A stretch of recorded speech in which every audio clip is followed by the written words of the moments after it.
Hello, this is James Taylor, and you are watching the 10th installment of Fast Focus.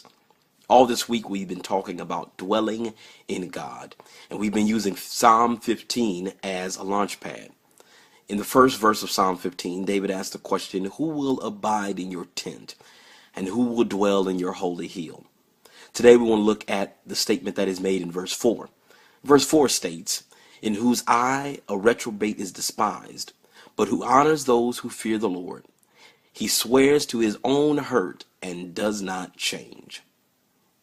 First thing that he says there in verse 4 is that in whose eyes a reprobate is despised.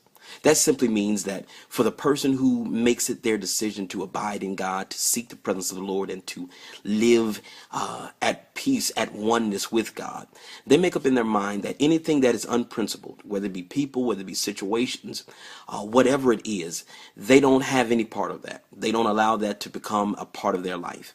It's not to say that these are people who live holier than thou and they, live in some Christian bubble, but it is to say that they don't allow anything to infiltrate their being, infiltrate their spirit, infiltrate their heart or their mind if it is not principled, if it is not something that is conducive to their relationship with God.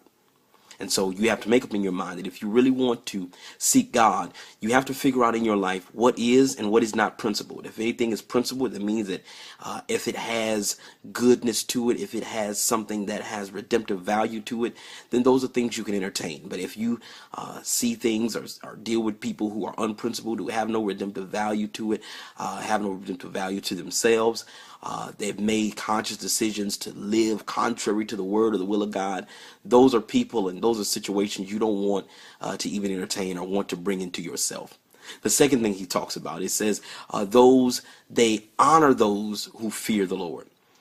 If you're going to be one who is at peace with the Lord, who abides with God, you need to make it your business to honor those, to reverence those, to celebrate those who fear the Lord. No matter what their position is, no matter how high or how low you may consider them to be, if they have made a conscious decision to fear the Lord, they should be the people that you honor, you celebrate, that you love on, no matter where they find themselves. You need to make it your business to love on, to celebrate, to just share the goodness of God with people who make it their business to fear the Lord. The last thing it says, he swears to his own hurt and does not change.